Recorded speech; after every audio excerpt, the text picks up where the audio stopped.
Welcome back students.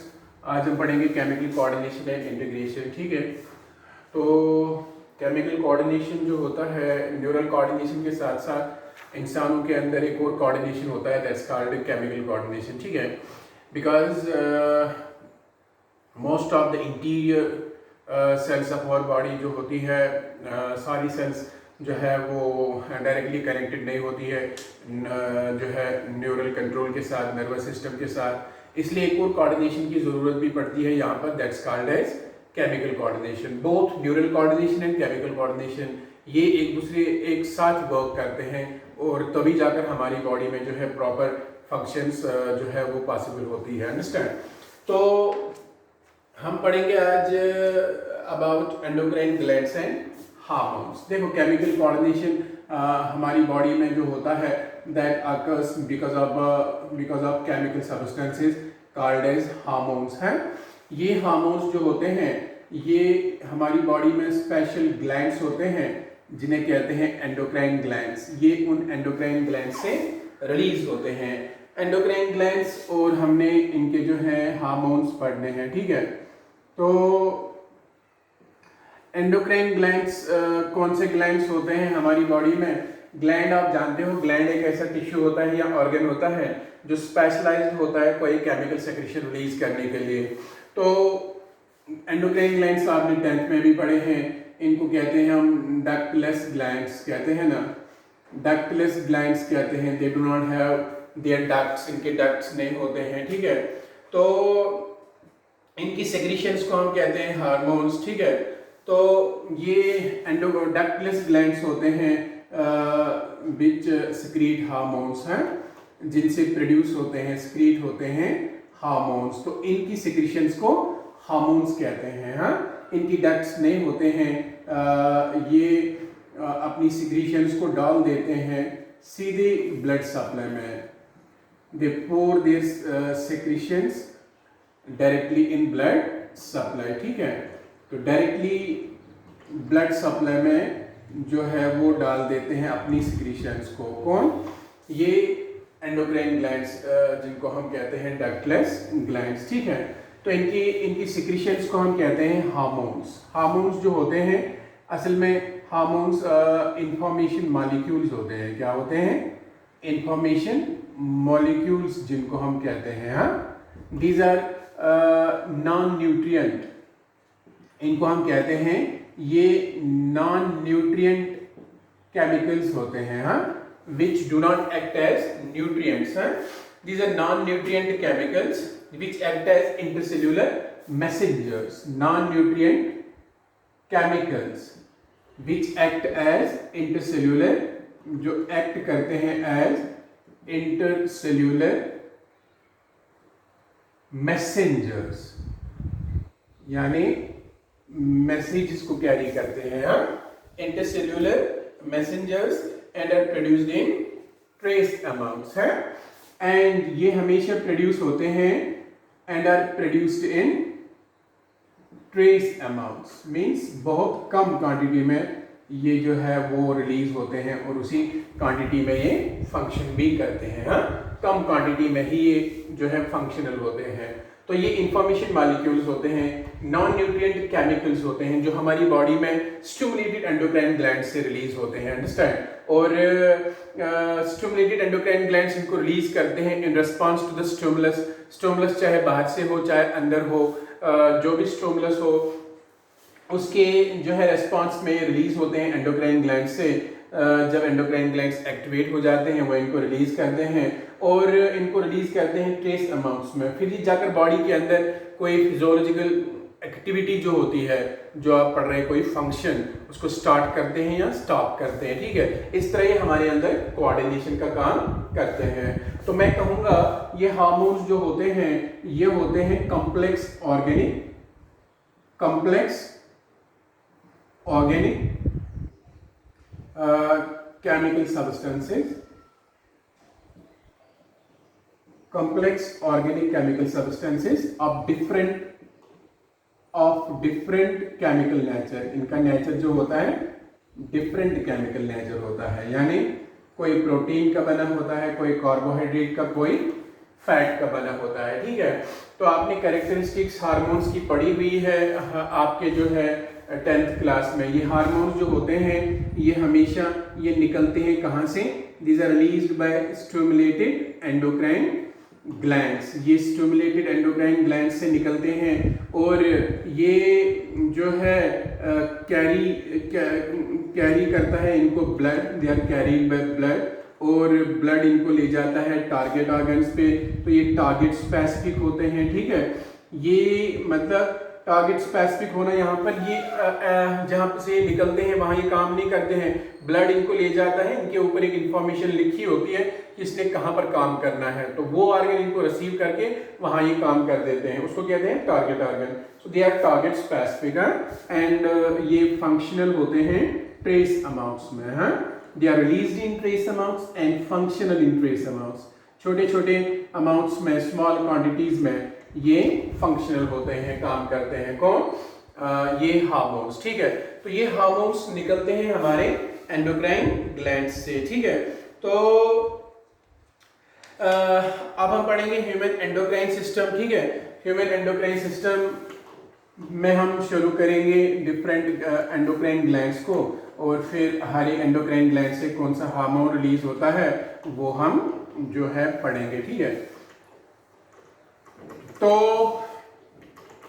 Human endocrine system हमने पढ़ना है। ह्यूमन एंडोक्राइन सिस्टम किसको कहते हैं? ए सिस्टम ऑफ एंडोक्राइन ग्लैंड्स है। ये सिस्टम है हमारी बॉडी में एंडोक्राइन ग्लैंड्स का, है। The endocrine glands and hormones जो होते हैं ये हमारा बनाते हैं एंडोक्राइन सिस्टम है। The system of endocrine glands, जितने भी हमारी बॉडी के अंदर एंडोक्राइन ग्लैंड्स होते हैं, ठीक है।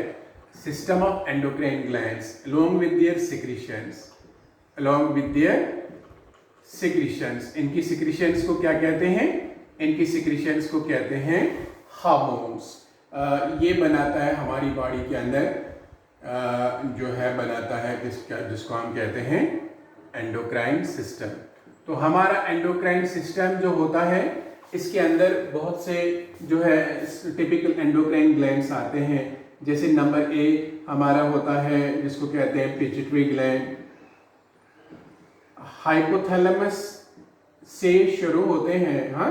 तो मैं यहाँ पर ये भी लिख सकता हूँ कि हमारा जो एंडोक्राइन सिस्टम है यूजुअली देखो हाइपोथैलेमस से जो हार्मोन्स निकलते हैं वो पिट्यूटरी ग्लैंड की फंक्शनिंग या सिंथेसिस ऑफ हार्मोन्स को कंट्रोल करता है, अंडरस्टैंड। तो जैसे कल परसों मैंने आपको बोला हाइपोथैलेमस जो होता है वो न्यूरल कोऑर्डिनेशन को केमिकल कोऑर्डिनेशन से कनेक्ट करता है। पढ़ना तो हमने हाइपोथैलेमस ही पहले है, बट हाइपोथैलेमस जो है वो भी हम एंडोक्राइन ग्लैंड कंसिडर कर सकते हैं, बट अब जो है वो ब्रेन का पार्ट होता है, पिट्यूटरी ग्लैंड भी ब्रेन का पार्ट होता है, तो यू विल बी कंफ्यूज्ड। अब हम हाइपोथैलेमस को ही पहले लिखेंगे, हाँ, हाइपोथैलेमस, ठीक है। तो हाइपोथैलेमस के बाद पिट्यूटरी ग्लैंड होता है, देन पिनियल बॉडी होती है, हमारे ब्रेन का ही एक पार्ट होता है ये, हाँ। Then number D, there is a largest endocrine gland in our body that's called thyroid gland. Thyroid gland के अलावा थायराइड ग्लैंड के पास ही होते हैं पैराथायराइड ग्लैंड्स, हैं। ये सभी के सभी आपने पढ़ने हैं, ठीक है। फिर एक और होता है हमारे पास जिसको कहते हैं थाइमस ग्लैंड, है।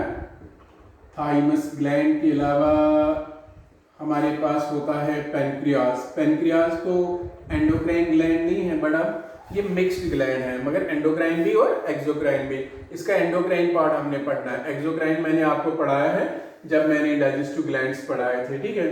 देन पेनक्रियास, पेनक्रियास के अलावा हमने पढ़ने हैं एड्रिनल ग्लैंड्स जो किडनीज के ऊपर प्रेजेंट होते हैं, एड्रिनल ग्लैंड्स। एड्रिनल ग्लैंड्स के अलावा हमने पढ़ने हैं गोनैड्स। गोनैड्स भी जो होते हैं वो भी होते हैं मिक्स्ड ग्लैंड्स, हैं।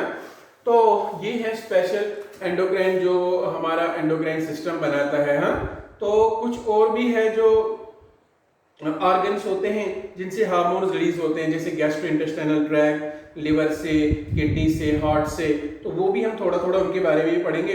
बट पहले हमने जो है इंसान का पूरा एंडोक्राइन सिस्टम जो है वो पढ़ना है, और इसमें कौन कौन सा ग्लैंड होता है, कौन कौन सा उससे हार्मोन निकलता है, वो सब पढ़ना है। तो ह्यूमन एंडोक्राइन सिस्टम हम शुरू करेंगे, तो शुरू करेंगे हम हाइपोथैलेमस से, ठीक है। हाइपोथैलेमस जो होता है इसको कहते हैं हम मास्टर एंडोक्राइन ग्लैंड, ठीक है। तो ये हाइपोथैलेमस जो होता है, ये आप जानते हैं ये ब्रेन का ही एक पार्ट होता है, जो फोर ब्रेन में डाइनसेफेलान का पार्ट होता है। हाइपोथैलेमस जो होता है ये ब्रेन का ही हिस्सा होता है, ब्रेन का ही एक पार्ट होता है। तो ये फोर ब्रेन का पार्ट होता है, जैसे आपने पढ़ा फोर ब्रेन का ही इसको हिस्सा माना जाता है। ये हमारी बॉडी में बहुत सारे फंक्शंस को कंट्रोल करता है, जो कल आपको मैंने बताई, अंडरस्टैंड स्ट्रक्चर ऑफ ब्रेन में। इसके अलावा जो है ये इसमें प्रेजेंट होती है न्यूरोसेक्रेटरी सेल्स, जिनसे हार्मोन्स रिलीज होते हैं। हाइपोथैलेमस कंटेन्स न्यूरोसेक्रेटरी सेल्स, यानी ऐसे न्यूरॉन्स इसमें होते हैं जो स्क्रीट करते हैं हार्मोन्स, जिनसे स्क्रीट होते हैं, रिलीज होते हैं हार्मोन्स। ऐसे हार्मोन्स को हम क्या कहते हैं, इनको इसलिए हम न्यूरो हार्मोन्स कहते हैं, बिकॉज ये जो है यहाँ पर न्यूरॉन्स से रिलीज होते हैं। तो उसके बाद ये निकल के क्या काम करते हैं, तो ये रेगुलेट करते हैं synthesis and secretion of pituitary hormones, ठीक है। These neuro hormones regulate synthesis and function of synthesis and secretion of and release of, मैं लिखूंगा release of पिट्यूटरी हार्मोन्स। जो पिट्यूटरी ग्लैंड से निकलने वाले हार्मोन्स होते हैं उनकी सिंथेसिस और रिलीज को ये क्या करते हैं, ये उनको कंट्रोल करते हैं। तो यहाँ पर क्या होता है, ये जितने भी हार्मोन्स हाइपोथैलेमस से निकलते हैं वो पिट्यूटरी ग्लैंड से निकलने वाले हार्मोन्स की सिंथेसिस और रिलीज यानी सिक्रीशन को कंट्रोल करते हैं। दैट मींस हाइपोथैलेमस कंट्रोल करता है पिट्यूटरी ग्लैंड को, ठीक है। और ये हार्मोन्स जो हाइपोथैलेमस से निकलते हैं, जैसे आपको पता है हाइपोथैलेमस जो होता है ये नीचे प्रेजेंट होता है डाइनसेफेलान के, और इसी के साथ अटैच होता है एक छोटा सा ग्लैंड जिसको कहते हैं पिट्यूटरी ग्लैंड है। ये हाइपोथैलेमस से निकलने वाले जो हार्मोन्स होते हैं ये स्पेशली यहाँ से निकलकर यहाँ तक पहुँचते हैं एक जो पोर्टल सर्कुलेशन से, उसको कहते हैं हाइपोफाइसियल, क्या कहते हैं, हाइपोफाइसियल पोर्टल सर्कुलेशन, क्या कहते हैं, हाइपोफाइसियल पोर्टल सर्कुलेशन। जैसे मैंने आपको हेपेटिक पोर्टल सर्कुलेशन पढ़ाया था, मैंने कहा था एलिमेंट्री कैनाल से डीऑक्सीजनेटेड ब्लड डायरेक्टली आता है लिवर में पहले, उसके बाद चला जाता है हार्ट में। अब यहाँ भी एक फैक्ट तो ये होता है कि हाइपोथैलेमस से जो डीऑक्सीजनेटेड ब्लड होता है वो हाइपोफाइसियल पोर्टल वेन, एक वेन होती है, उसके जरिए से पहले पिट्यूटरी ग्लैंड को चला जाता है, ताकि हाइपोथैलेमस से जो हार्मोन्स है वो इस खून के जरिए पिट्यूटरी तक पहुंचे। बिकॉज उनका काम ही होता है कि they control the synthesis and release of pituitary hormones, therefore they must immediately first reach the pituitary gland। इसीलिए यहाँ पर डीऑक्सीजनेटेड ब्लड हाइपोथैलेमस से होकर पिट्यूटरी के अंदर चला जाता है, सो दैट यहाँ पर इनकी फंक्शनिंग जो है पिट्यूटरी ग्लैंड की वो कंट्रोल हो जाए। Hence pituitary gland, hypothalamus controls the pituitary gland, that's why it's also called a master endocrine gland। Master endocrine gland is our pituitary gland, but it's also under the control of hypothalamus, hence hypothalamus is called a master of this gland, understand। Then these hormones which are released by these neurohormones which are released by pituitary gland, ये neurohormones जो है असल में 2 types के होते हैं। क्या होते हैं? 2 टाइप्स के होते हैं। एक होते हैं जो पिट्यूटरी ग्लैंड से हार्मोन्स को रिलीज करते हैं, दूसरे होते हैं जो पिट्यूटरी ग्लैंड से कुछ हार्मोन्स की रिलीज को स्टॉप करते हैं, इनहिबिट करते हैं।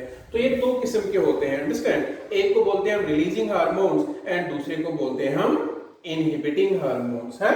नाउ रिलीजिंग हार्मोन्स जो होते हैं ये क्या काम करते हैं, ये पिट्यूटरी ग्लैंड से किसी हार्मोन की रिलीज को सिक्रीशन को जो है हार्मोन को रिलीज कराते हैं। रिलीजिंग हार्मोन्स, इनहिबिटिंग हार्मोन्स, ठीक है, रिलीजिंग हार्मोन्स और इनहिबिटिंग हार्मोन्स। रिलीजिंग हार्मोन्स क्या होते हैं, these stimulate the secretion of hormones या release of hormones from the pituitary gland। तो ये क्या काम करते हैं, ये स्टिमुलेट करते हैं secretion of pituitary hormones है, ये स्टिमुलेट करते हैं, these stimulate secretion of pituitary hormones। तो यहाँ पर पिट्यूटरी हार्मोन्स की सिक्रीशन जो है वो वो स्टिमुलेट होती है रिलीजिंग हार्मोन से, और ये क्या करते हैं, दीज इनहिबिट, ये रुका देते हैं, inhibit secretion of pituitary hormones है, secretion of some pituitary hormones, सब के सब नहीं, कुछ पिट्यूटरी हार्मोन्स जो है उनकी सिक्रीशन बाद में स्टॉप करनी होती है, तो वो कर देते हैं कौन, इनहिबिटिंग हार्मोन्स, ठीक है। जैसे मैं यहां पर एग्जांपल दूंगा,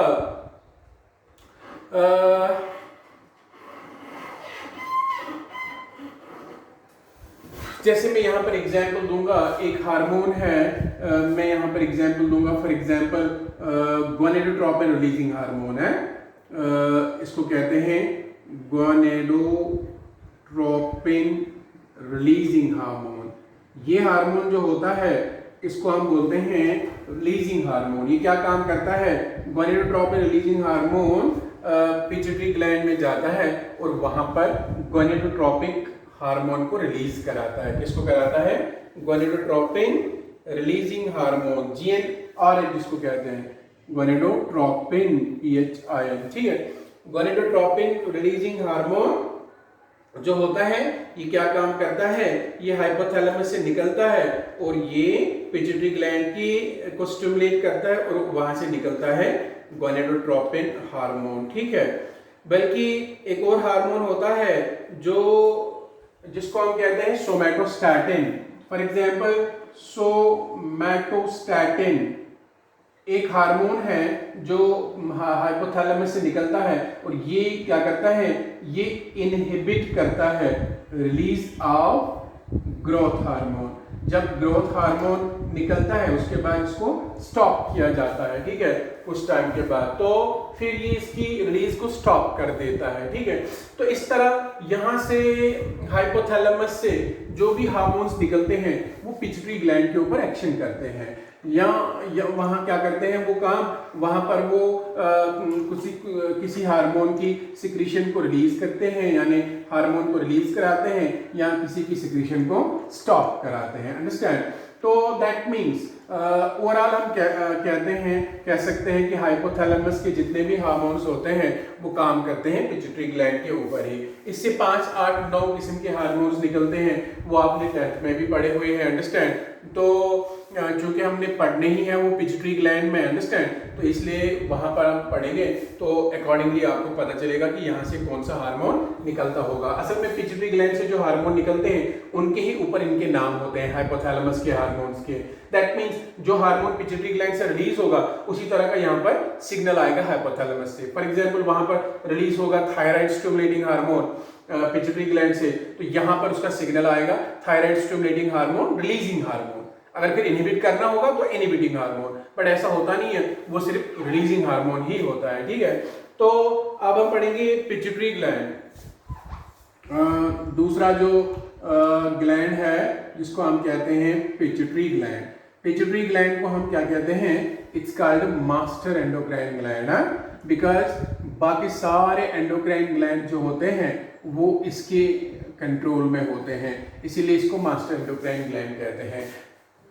पिट्यूटरी ग्लैंड जो होता है ये लोकेटेड होता है एक बोनी कैविटी में हमारे सर में, it's located in bony cavity. Bony cavity में होता है जिसको कहते हैं कॉल्ड सेला टॉर्सिका, ठीक है, उसको सेला टॉर्सिका कहते हैं, ठीक है। ये बोनी कैविटी जो होती है तो ये हमारे सर में प्रेजेंट होती है और ये अटैच्ड होता है हाइपोथैलेमस से बाय स्टॉक है। तो हाइपोथैलेमस अटैच्ड होता है किसके साथ, अभी मैंने डायग्राम से दिखाया, ये हाइपोथैलेमस के साथ अटैच होता है बाय अ स्टॉक, एक कनेक्शन होता है इनका, उस कनेक्शन को कहते हैं इनफंडिब्यूलम। उसी से जो है ये अटैच होता है किसके साथ, ये अटैच होता है हाइपोथैलेमस के साथ। और ये पिट्यूटरी ग्लैंड जो होता है एनाटॉमिकली इसके जो है अंदर से दो डिविजन्स होते हैं, क्या होते हैं, दो पार्ट्स होते हैं, दो डिविजन्स होते हैं किसके, पिट्यूटरी ग्लैंड के। पिट्यूटरी ग्लैंड जो होता है ये डिवाइडेड होता है दो पार्ट्स में, एक होता है एडिनोहाइपोफाइसिस, दूसरा होता है न्यूरोहाइपोफाइसिस, ठीक है। एक को कहते हैं एडिनोहाइपोफाइसिस एंड दूसरे को कहते हैं न्यूरोहाइपोफाइसिस। क्या कहते हैं, न्यूरोहाइपोफाइसिस, ठीक है। तो एडिनोहाइपोफाइसिस एंड दूसरा पार्ट इसका होता है न्यूरोहाइपोफाइसिस। ये एडिनोफाइसिस जो होता है ये खुद डिवाइडेड होता है जो है दो पार्ट्स में, ठीक है, दो पोर्शंस में। एक को कहते हैं पार्स डिस्टैलिस, दूसरे को कहते हैं पार्स इंटरमीडिया, ठीक है। ये खुद डिवाइडेड होता है दो रीजन्स में, एक को कहते हैं पार्स डिस्टैलिस एंड दूसरे को कहते हैं पार्स इंटरमीडिया। लेकिन जो इंसान का पिट्यूटरी ग्लैंड होता है, ह्यूमन पिट्यूटरी ग्लैंड, उसमें ये दोनों पार्ट जो है वो फ्यूज्ड होते हैं, अंडरस्टैंड। तो ये डिवाइडेड होता है खुद दो पार्ट्स में जिनको कहते हैं पार्स डिस्टैलिस एंड पार्स इंटरमीडिया। जो पार्स डिस्टैलिस होता है इसको हम कॉमनली कहते हैं एंटीरियर पिट्यूटरी। क्या कहते हैं, एंटीरियर पिट्यूटरी। तो यहां पर याद रखना है, तो ये पार्स डिस्टैलिस जो होता है इसको हम यूजुअली कहते हैं एंटीरियर पिट्यूटरी। क्या कहते हैं, एंटीरियर पिट्यूटरी। और न्यूरोहाइपोफाइसिस को कहते हैं पोस्टीरियर पिट्यूटरी। क्या कहते हैं, पोस्टीरियर पिट्यूटरी। तो टिपिकली ये बच गया, फिर पार्स इंटरमीडिएट जो होता है ये, इसको हम कह सकते हैं इंटरमीडिएट पिट्यूटरी, मिडिल पिट्यूटरी। हाँ, तो यहाँ पर तीनों से, इससे और इससे, तीनों से हार्मोन जो है वो रिलीज हो जाते हैं। तो पिट्यूटरी ग्लैंड से निकलने वाले हार्मोन जो होते हैं वो दूसरे एंडोक्राइन ग्लैंड्स के हार्मोन्स की सिक्रीशन को, प्रोडक्शन को कंट्रोल करते हैं, अंडरस्टैंड। तो यहाँ पर अब जो हार्मोन्स जो है वो किस पोर्शन से कितने निकलते हैं, जैसे एंटीरियर पिट्यूटरी से। एंटीरियर पिट्यूटरी आप जानते हो, एंटीरियर पिट्यूटरी किसको कहते हैं, एंटीरियर पिट्यूटरी आप कहते हैं इसी पार्स डिस्टैलिस को। एंटीरियर पिट्यूटरी से निकलते हैं 6 हार्मोन्स। एक होता है जिसको कहते हैं हम थायराइड स्टिमुलेटिंग हार्मोन, ठीक है, क्या कहते हैं, थायराइड स्टिमुलेटिंग हार्मोन है। दूसरा होता है जिसको हम कहते हैं growth hormone. Growth hormone is also called as somatotropic hormone, ठीक है। देन नंबर सी यहां से निकलता है प्रोलैक्टिन। नंबर 4 यहां से निकलता है एड्रेनोकार्टिकोट्रोपिक हार्मोन। एड्रेनोकार्टिकोट्रोपिक हार्मोन या हम कह सकते हैं एड्रेनोकार्टिकोट्रोपिन। हाँ, तो नंबर 5 निकलता है यहां से luteinising follicle stimulating hormone. Follicle stimulating hormone. And number 6 निकलता है यहां से जिसको कहते हैं luteinizing hormone. Follicle stimulating hormone is called FSH. In short form, it's called LH, luteinizing hormone. ACTH, adrenocorticotropic hormone. Then prolactin, growth hormone. This is also called GH. And thyroid stimulating hormone, TSH. Understand? So prolactin is called prolactin. Then ये जो होते हैं ये anterior pituitary से निकलने वाले hormones होते हैं जो पार्स इंटरमीडिएट होता है। हाँ, पार्स इंटरमीडिया, मैंने कहा ना इसको हम मिडिल पिट्यूटरी कह सकते हैं। हाँ, इससे निकलता है जस्ट एक हार्मोन, और उस एक हार्मोन का नाम है जिसको कहते हैं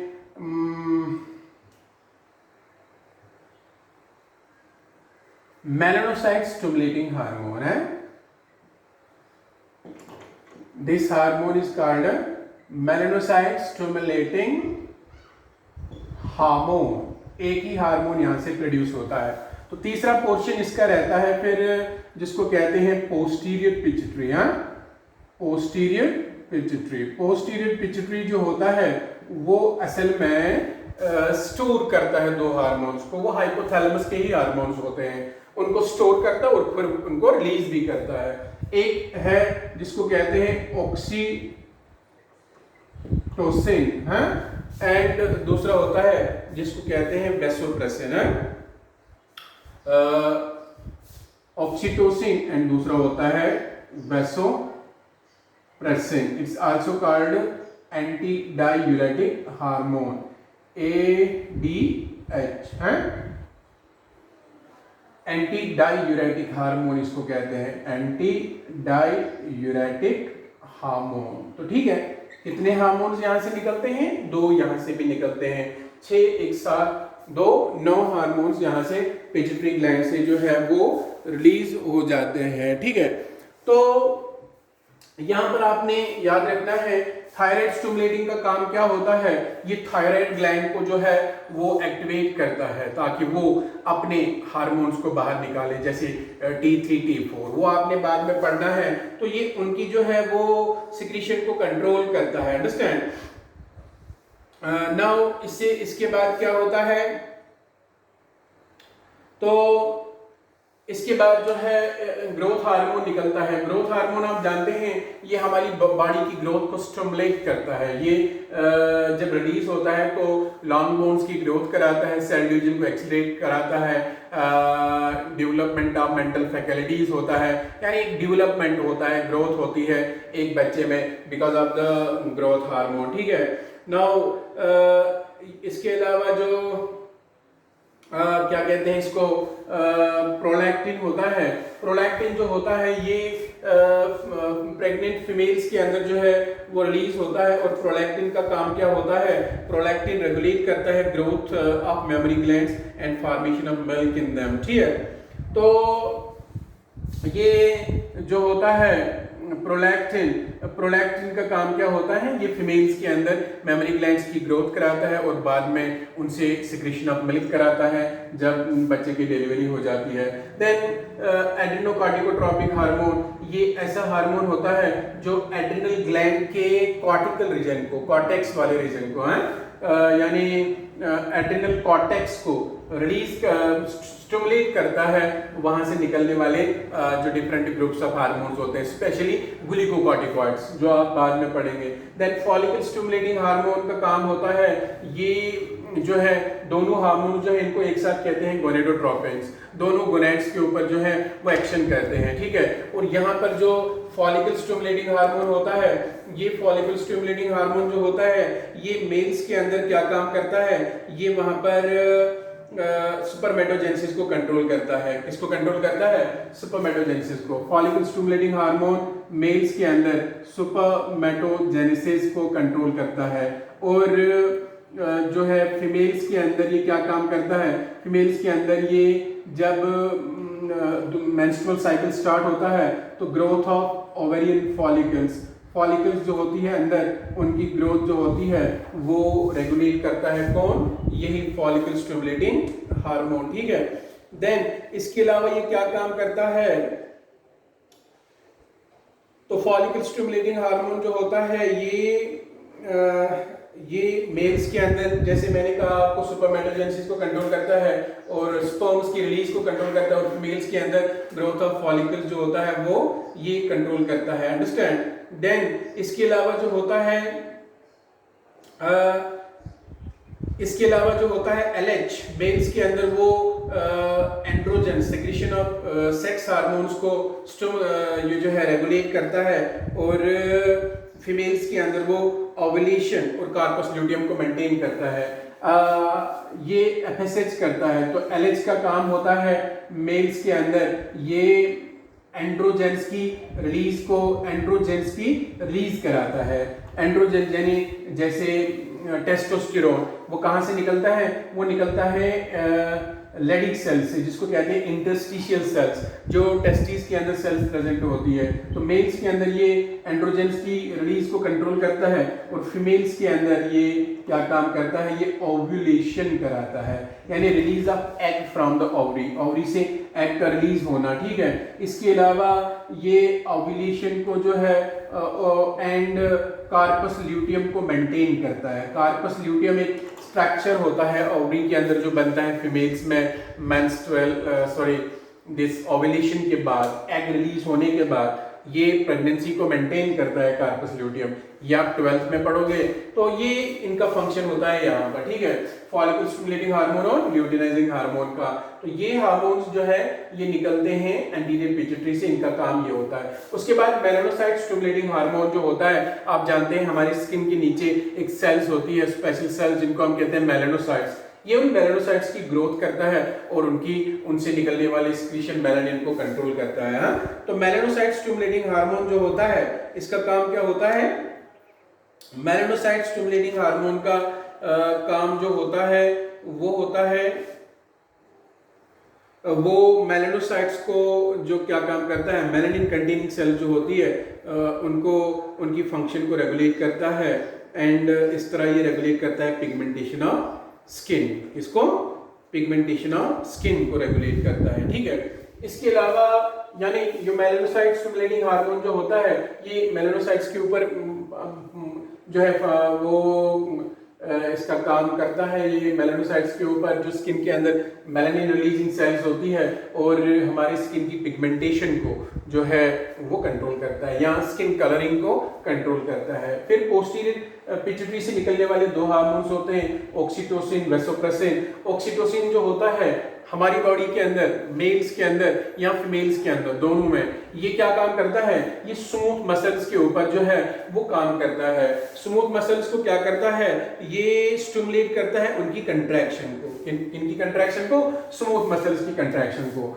ऑक्सीटोसिन स्मूथ मसल्स की जो है मसल्स की कंट्रैक्शन को जो है वो स्टिमुलेट करता है। हाँ? चाहे मेल्स हो चाहे फीमेल्स हो। बट इसके अलावा ये फीमेल्स में at the end of pregnancy, जब बच्चा डिलीवर होने को होता है, तो ऑक्सीटोसिन का काम होता है ये कंट्रैक्शंस कराता है यूट्रस के अंदर भी स्मूथ मसल्स होती है, इनवॉलेंट्री मसल्स होती है, जिनको हम कहते हैं मायोमेट्रियम जो होता है वो मसल का बना होता है, स्मूथ मसल का बना होता है। तो जब बच्चा डिलीवर होने को होता है, ऑक्सीटोसिन बहुत क्वांटिटी में रिलीज होकर उसको जो है यूट्रस की कंट्रैक्शन कराता है, ताकि बच्चा बाहर निकलना शुरू कर दे। ठीक है। इसके अलावा वैसोप्रेसिन होता है। वैसोप्रेसिन जो होता है ये ब्लड वेसल्स को जो है, उनकी ब्लड वेसल्स को जो है कंस्ट्रिक्ट करता है, तो ये ब्लड प्रेशर को इंक्रीज करता है। इससे जो है ब्लड फ्लो इंक्रीज हो जाता है हमारी बॉडी में। अंडरस्टैंड? तो इसका काम क्या होता है? ये वैसोप्रेसिन जो होता है ये मेनली क्या काम करता है? ये मेनली एक्ट करता है किडनी के ऊपर, हाँ, और स्टिमुलेट करता है रिअब्जॉर्प्शन ऑफ वाटर एंड इलेक्ट्रोलाइट्स। हाँ? तो वैसोप्रेसिन का जो है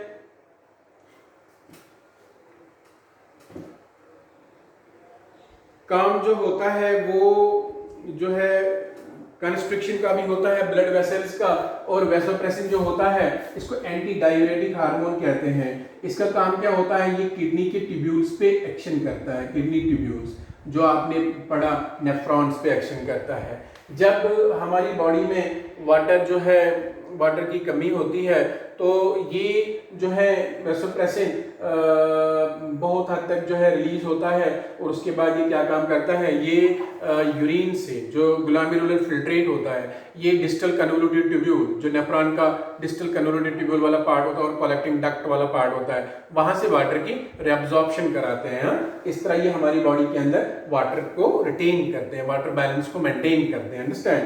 तो ये होता है वैसोप्रेसिन का काम, ठीक है, जिसको कहते हैं एंटी डायूरेटिक हार्मोन। ठीक है, अब यहाँ पर याद रखना है, अगर ग्रोथ हार्मोन जो होता है ना हमारी बॉडी के अंदर, अगर ग्रोथ हार्मोन जो है वो ज्यादा हो जाए बच्चे में, तो बच्चे में एक प्रॉब्लम होती है, दैट्स कॉल्ड जाइगेंटिज्म। है, इसको कहते हैं जाइगेंटिज्म। किसको कहते हैं जाइगेंटिज्म? जिसको दैट इज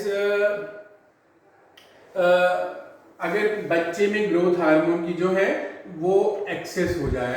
अगर चिल्ड्रन में ग्रोथ हार्मोन जो होता है ना वो एक्सेस में रिलीज हो जाए, ज्यादा हो जाए, जिसको हम हाइपर सिक्रीशन कहते हैं, तो उनमें एक डिफेक्ट होता है, दैट्स कॉल्ड जाइगेंटिज्म। वो बच्चा जो होता है बहुत लंबा होता है, एबनॉर्मल टाल होता है, hands and feet abnormally long होती है उसके। तो अगर ये कम सिक्रीट हो गया बच्चे में, जिसको कहते हैं हाइपो सिक्रीशन, लेस हो गया, तो कम हो गया, तो उससे भी उसको एक प्रॉब्लम होती है, दैट्स कॉल्ड डिवार्फिज्म। उसकी लंबी बोन्स जो होती है वो ग्रोथ नहीं करती है, तो टांगे और बाजू उसके छोटे रह जाते हैं, उंगलियां छोटी रह जाती है, तो उसको कहते हैं डिवार्फिज्म। क्या कहते हैं? डिवार्फिज्म। इसके अलावा जो है अगर एडल्ट कंडीशन में ग्रोथ हार्मोन ज्यादा हो जाए, यहाँ मिडिल एज में जिसको हम कहते हैं, तो यहाँ पर एक सीवियर डिसफिगरमेंट हो जाता है, जिसको हम एक्रोमेगाली कहते हैं।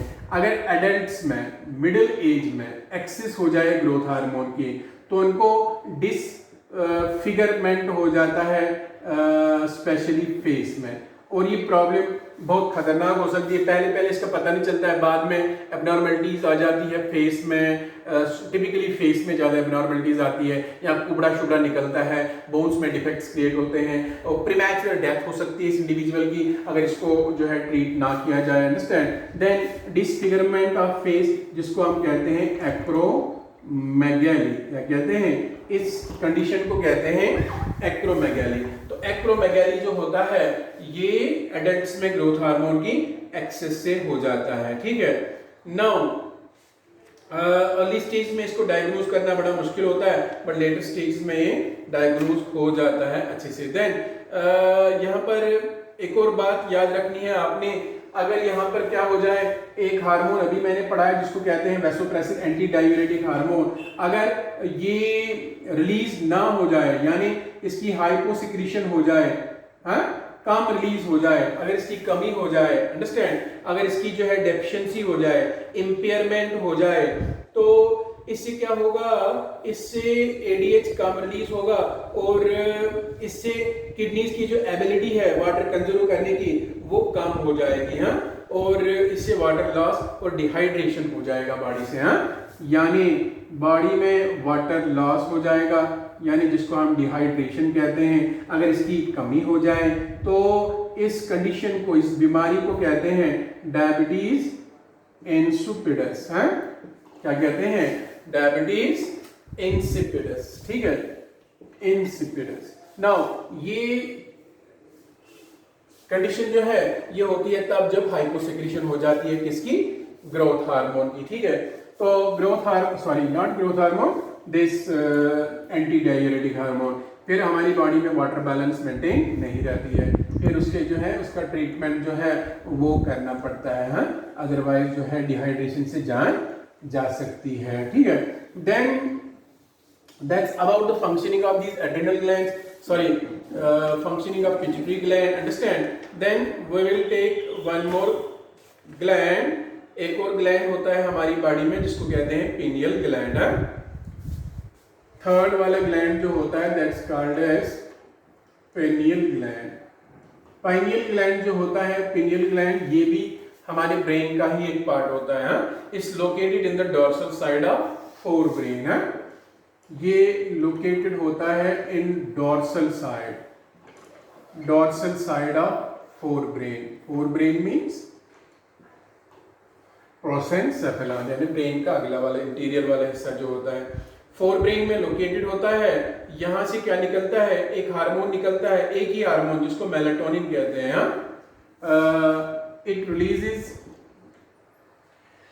अ हार्मोन, यहां पर एक हार्मोन निकलता है जिसको मेलाटोनिन कहते हैं। और मेलाटोनिन का काम क्या होता है, ये हमारी बॉडी में सर्कैडियन रिदम को मेंटेन करता है।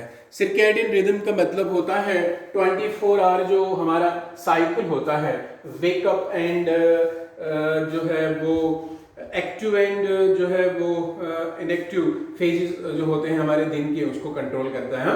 It plays a very important role in the regulation of 24 hour rhythm of our body. यानी it maintains 24 hour rhythm in our body है। यानी जो जिसको हम कहते हैं ड्यूरिनल रिदम जो होती है वो मेंटेन करता है ये हमारी बॉडी में।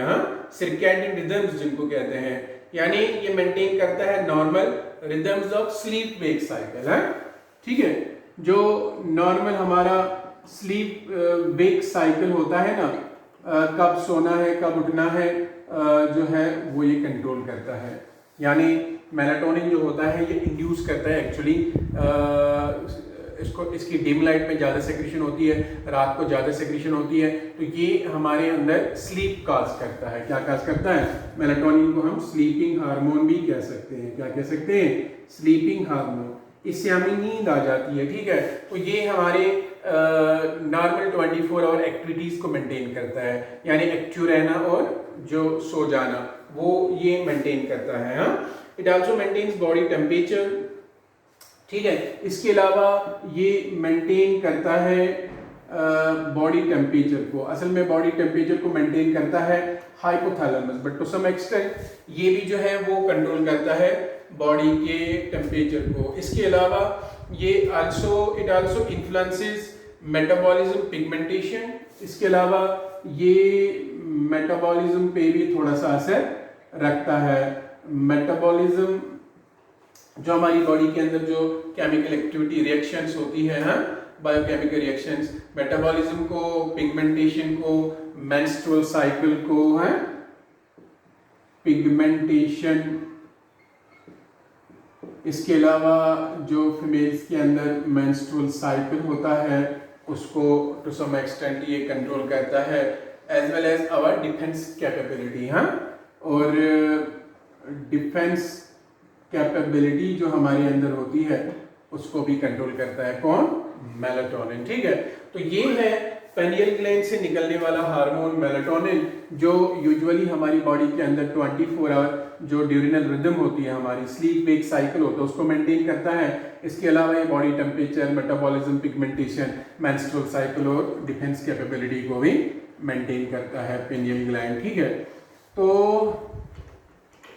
ये है पेनियल ग्लैंड। इसके बाद हमारी बॉडी में नीचे अगर हम देखेंगे थ्रोट के रीजन में हमारा जो है वो एक और सबसे लार्जेस्ट एंडोक्राइन ग्लैंड होता है जिसको हम थायराइड ग्लैंड कहते हैं।